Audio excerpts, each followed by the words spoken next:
Rebonsoir. Mes bien-aimés, je vous avais promis de revenir tout à l'heure pour faire un petit bout de chemin avec vous encore concernant notre sujet qu'on a abordé depuis plusieurs semaines et qui concerne le temple de Salomon. Aujourd'hui, nous en sommes au personnage de Hiram. Hiram, le bâtisseur du temple. Alors, avant de commencer, j'aimerais encore vous exhorter et vous souhaiter bon courage de tenir ferme devant le fléau qui nous a envahis. Euh, j'ai noté le coronavirus. Alors, pas de panique, ne cédez ni à la panique, ni à la psychose. Voilà. N'ayons pas peur, ne paniquons pas, respectons les mesures de protection, ayons foi en Dieu et tout ira très bien parce que le Seigneur est toujours avec ses enfants. Il est là pour nous protéger, il est là pour nous guider, il est là pour nous rassurer, il est là même si nous glissons, que nous tombons, il est là pour nous relever, pour nous sauver de tout maux, de tout tracas. Voilà. Et donc, haut les cœurs et à bas coronavirus, ça ne nous concerne pas. Mais comme je veux le répéter encore, soyons sages. Voilà, soyons sages. Ne tentons pas Dieu, faisons ce que nous avons à faire et laissons Dieu faire ce qu'il a à faire. Voilà. Alors, on va revenir là où on avait laissé les choses tout à l'heure. On va être bref, hein, on va pas s'étendre sur le sujet parce que on avait déjà discuté un peu tout à l'heure dans la première partie de cet instant partage. On avait parlé de Hiram tout à l'heure, Hiram le bâtisseur du temple. Et on avait dit que il avait mis 7 ans pour bâtir le temple. Or, il était issu de Tubal-Caïn, descendant de Caïn, mais de la 7e génération. Donc, après Caïn, cette génération est né Tubal-Caïn, le père des forgerons, celui qui a transmis sa science, celui par lequel la science de la forge a été transmise à Hiram. Donc, 7 plus 7, ça faisait 14. Et 14, je vous ai dit que c'était la valeur numérique en sciences guématriques du nom du roi David. Donc, le nom David, 14. Or, la main comportait 14 phalanges. Une main, 14 phalanges. L'autre main aussi, 14 phalanges. Et donc, parlant de main, la main nous fait penser à la force. La main nous fait penser à la grâce, à la bonté, c'est-à-dire au donner de Dieu dans sa grâce et sa bonté, il nous donne. Et la main fait penser aussi au savoir-faire. Voilà. Et nous devons nous dire que David était le personnage clé qui représentait la main de l'Éternel dans le monde qu'il a créé, dans son monde. Dans le monde de l'Éternel, David était la main parfaite du Seigneur. Donc voilà, en matière de tout ce que le Seigneur lui demandait de faire, David promptement faisait tout ce que Dieu lui demandait et tout ce qu'il y avait à faire pour Dieu, David ne se faisait pas prier. Donc il était la main parfaite de l'Éternel. Donc il était les 14 phalanges de la main de Dieu qui actaient pour Dieu. David a fait toutes les guerres de l'Éternel. David a œuvré pour le Seigneur. Il a mis son savoir-faire au service du Seigneur. David pratiquait la mishpa et la mishpa et la tzedaka, c'est-à-dire la justice et l'équité, presque parfaitement. Donc, nous comprenons que Salomon n'a pas volé. Donc, si nous savons qu'un chien ne fait pas un chat et qu'un chat ne fait pas une souris, ça ne peut pas nous étonner que Salomon soit aussi reconnu dans une telle sagesse de pratiquer une justice, entre guillemets, parfaite. Parce que David lui-même pratiquait la justice et l'équité très bien. Et David était la droite puissante, la main forte de l'Éternel. Déjà, quand on parle de force, c'est 14 plus 14. Force, un des mots pour parler de la force en hébreu, c'est koach.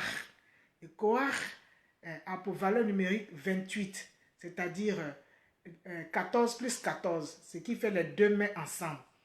Quand on met deux mains ensemble, on devient plus fort. Deux valent mieux qu'une, dit la Bible.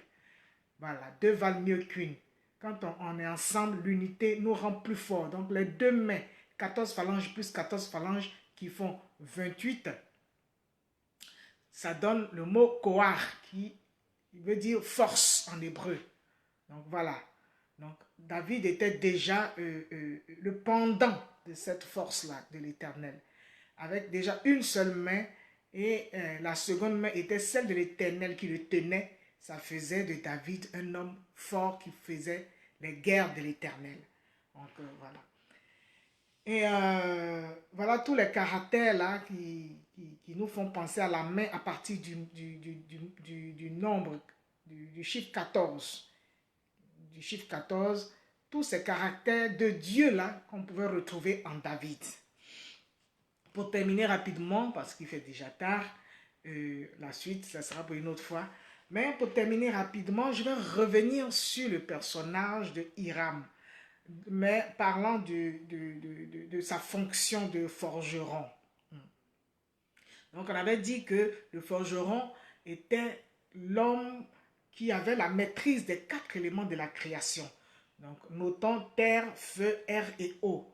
Et donc spirituellement parlant, ce qui signifiait que il était un commandeur, il était un homme, un donneur d'ordre aux anges préposés à ces éléments-là.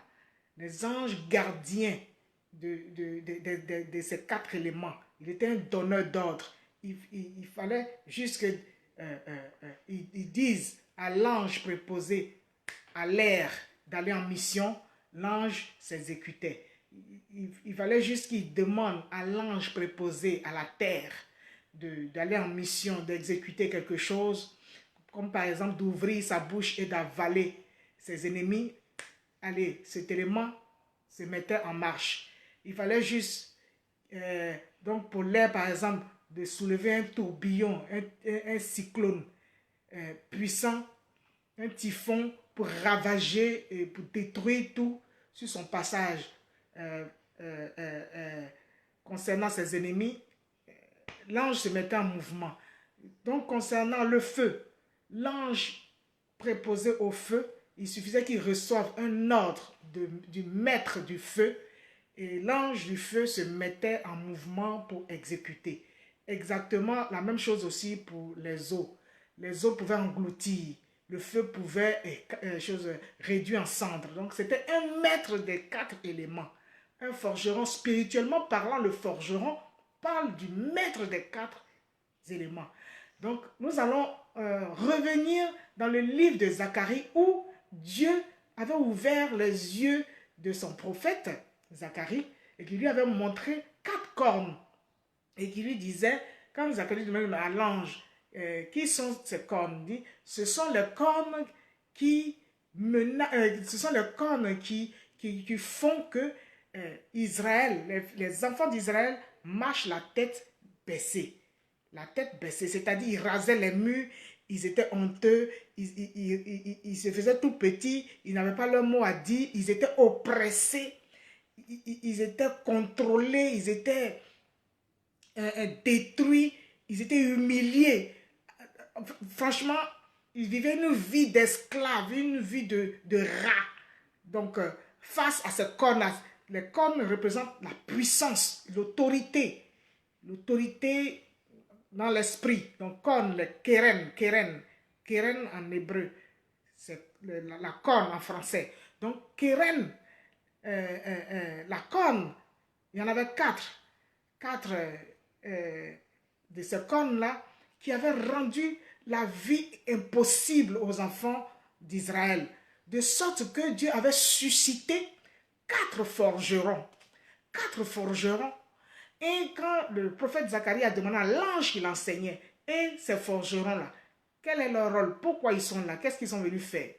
Et à l'ange de lui répondre, ces forgerons sont venus pour menacer les 4 cornes qui font que Israël marche la tête baissée. Donc, le forgeron est un maître des armes. Il est passé maître dans l'art de la guerre. C'est un guerrier, c'est un stratège, c'est un puissant guerrier. Donc, spirituellement, voilà ce que ça signifie, le forgeron. Quelqu'un qui possède une autorité très puissante dans l'esprit. Donc, cela a une portée hautement spirituelle, tellement haute, tellement grande que nous allons remarquer que la formation maçonnique, c'est-à-dire le monde des francs-maçons, la formation maçonnique, les adeptes de cette formation-là se sont appropriés la science de Hiram. Dans tous les temples maçonniques, il est dit dans les recherches que j'ai faites que l'entrée de leur tente est la représentation, en fait, dans leur temple, vous trouvez la représentation plus ou moins parfaite de l'entrée du temple de Salomon, où il y avait les 2 colonnes de bronze que Hiram avait faites, il avait coulé pour mettre à l'entrée du temple. Et c'est quelque chose de très important, de très significatif pour eux, sur lequel ils se basent dans la pratique de leur rituel, de leur science, voilà. Donc, ils se sont appropriés cela. C'est pour ça que justement, ils se font appeler francs-maçons. Ça vient de là, leur nom, franc-maçon. Pourquoi? Parce que Hiram est un bâtisseur, est un maçon. C'est lui qui a bâti le temple. Donc, en prenant le nom de franc-maçon, il s'identifie à Hiram, le bâtisseur du temple de Salomon. Donc, mais le mot franc, Freemason, bon, franc-maçon, ça veut dire c'est des bâtisseurs, des constructeurs libres, des maçons libres. Ils n'ont pas de contrat, ils sont libres de leur mouvement, ils sont libres de l'exercice de leur fonction maçonnique. Voilà. Donc les maçons libres, les bâtisseurs libres, c'est ce que ça veut dire franc-maçon. Et c'est à l'image, à l'identité de Hiram, le bâtisseur du temple de Salomon. Et ils vont même plus loin. Pourquoi? Parce qu'ils se font appeler, ils revendiquent même cela. Ils se font appeler les fils de la veuve, à l'image de Hiram qui était orphelin de père. Donc, dont on avait souligné dans la Bible que sa mère était une veuve. Voilà, une veuve d'Israël, quoi, de la tribu de Dan dans Chronique, et de la tribu de Nephtali dans le livre des rois. Donc, eux, ils se font appeler les enfants de la veuve. Voilà, les enfants de la veuve. Donc, vous voyez jusqu'où vont les choses. C'est-à-dire que nous-mêmes, notre histoire, nous-mêmes, notre chose, notre livre, le code de vie que Dieu nous a donné, on ne le connaît même pas, de sorte que des gens viennent du dehors pour nous voler nos valeurs, nos choses, ce qui nous appartient. Et ils nous opposent cela. Et nous, dans notre ignorance, on ne sait même pas. Comme on ne sait pas, on ne sait pas se défendre. Et vous allez voir que certains chrétiens, lorsque par exemple, vous allez parler de quelque chose, ou bien vous allez prendre un sigle, un insigne, ou un logo, ils vont tout de suite dire, ah mais ça c'est franc-maçon ça. Ça c'est Rose-Croix, ça c'est franc-maçon, ça c'est mystique. Ça c'est les mystiques. Donc la personne n'est pas de Dieu. La personne, c'est une sorcière, c'est un pasteur sorcier, c'est un pasteur mystique. ils trempent dans la rose croix. Mais ce que ces gens-là ne savent pas, c'est que tous ceux-là dont ils pensent que nous les chrétiens, enfin quelques-uns, des pasteurs et tout ça, qui savent un peu ces choses, qui prennent des choses qui leur appartiennent, parce que ça est dans la Bible, parce que Dieu leur a ouvert l'esprit et qu'ils sont entrés dans ces secrets-là de la parole cachée dans la Bible, pour avoir cette connaissance-là, qu'ils commencent à utiliser ça, et on les taxe de mystiques, on les taxe de francs-maçons et tout ça. Ils ne savent pas qu'au contraire, ce sont les francs-maçons qui ont pris ce qui nous appartient. Ce sont les rosicruciens qui ont pris ce qui nous appartient. Ce sont tous les autres là qui ont pris ce qui nous appartient. Parce que tout ça, ça est dans la Bible. Mais c'est toi qui ne connais pas, c'est toi qui n'as pas encore vu. C'est ça le problème. C'est ton ignorance qui fait ça. Au lieu de taxer ton frère, le pasteur ou bien le frère en Christ, la soeur en Christ, de mystique, de ceci, de cela, que les francs-maçons, c'est quoi ces histoires bizarres d'insignes, de ceci, de cela. Mais tu ne sais pas que c'est à toi que ça appartient. Mais comme tu es encore un enfant, tu ne connais pas ton héritage. Donc quelqu'un d'autre vient voler ça et jouir de ça. C'est ça le problème.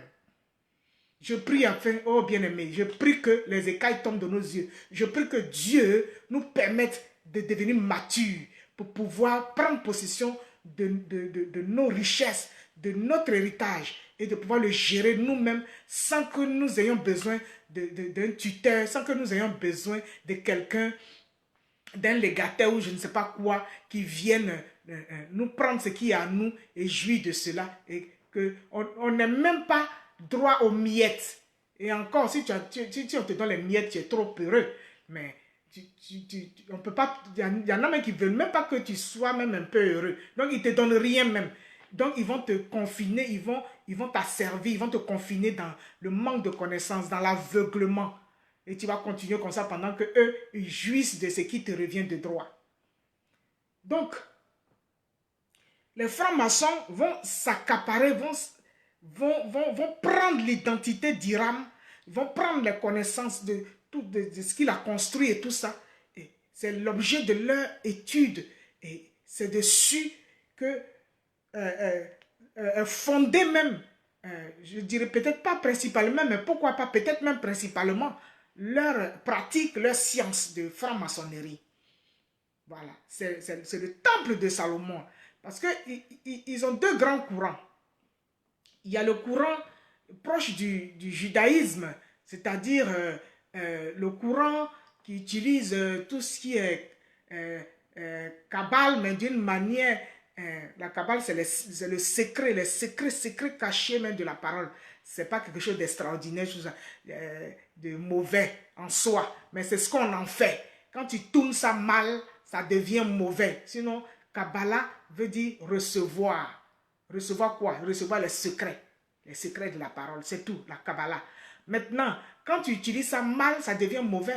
Parce que tout est bon à la base. Tout ce que Dieu a créé est bon à la base. C'est l'usage qu'on en fait qui fait que qui donne une coloration, une orientation à la chose, de bonne ou de mauvaise. Voilà, c'est tout.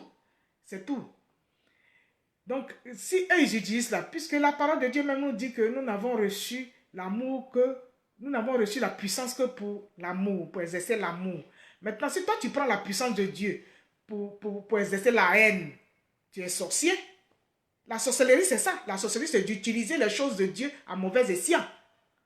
Sinon, la sorcellerie, une des définitions très simples et que moi j'aime bien, c'est ça. C'est-à-dire que ce que Dieu t'a donné, la connaissance que Dieu t'a donné, des choses de l'univers, de la création, des secrets du cosmos et de tout ça là, de tout ce qu'il a fait et tout. Des choses d'en haut qui te permettent de vivre ici et de décoder, de connaître les choses d'en bas. Toi, tu utilises pour faire du mal. Tu es sorcier. Mais si tu utilises pour faire du bien, mais voilà, c'est ce que Dieu nous demande. C'est ce que Dieu nous demande. Donc, eux, ils utilisent ça, les choses de Dieu, en ne prenant pas le chemin qu'ils doivent prendre, c'est-à-dire celui que nous, on a pris, le chemin de Yeshua, le seul chemin par lequel on va au Seigneur, le Père l'Éternel. Eux, ils ont pris d'autres chemins pour accéder à ces connaissances-là. Et ils utilisent ça dans le mauvais sens. Ils utilisent ça à mauvais escient. Ils utilisent ça pour faire du mal. Ils utilisent ça pour servir les hommes. Ils utilisent ça pour avoir de la puissance, d'être puissant, d'être riche et de nous maintenir dans l'esclavage, de nous maintenir dans la servitude, de faire de nous des zombies, de nous écraser. Voilà, c'est ça qui est mauvais. C'est ça qui est mauvais. Donc, je voulais simplement relever ici la chose pour dire que, bien aimé, il faut qu'on se réveille. Il faut qu'on cherche à connaître Dieu. Dans une autre dimension, il faut qu'on cherche la connaissance de Dieu qui libère. Parce qu'il a dit que mon peuple périt parce qu'il lui manque la connaissance. Mais cette connaissance-là, on ne doit pas aller chez le féticheur pour l'avoir. On ne doit pas aller chez le franc-maçon, chez le Rose-Croix, chez je ne sais pas qui là, Bouddha, ou je ne sais pas par quel chemin. C'est pas là-bas, c'est par Jésus-Christ de Nazareth. Jésus est puissant, Jésus est capable de faire tomber les écailles de tes yeux, de faire tomber les œillères de tes yeux, comme il a fait pour Paul. Et il a changé sa vie. Et Paul est devenu un serviteur émérite. Jésus est capable. Il est celui-là qui décode les connaissances secrètes, les connaissances cachées de la chose de Dieu. Approchons-nous de Jésus-Christ de Nazareth. Cherchons à connaître Dieu à travers la parole, en suivant les pas, en suivant les traces du Fils, du Messie, de Yeshua le Mashiach. Que le Seigneur nous bénisse pour ce soir. Je vais vous dire, j'ai été très heureuse d'être avec vous pendant ce temps d'instant partage. Et je vais encore bénir vos vies, bénir vos maisons et prier le Seigneur afin que le Seigneur qui ne dort ni ne sommeille veille sur chacun de nous. Au nom de Jésus, soyez bénis. Je vous aime très fort. C'était Princesse Tamar dans Instant Partage. Soyez bénis.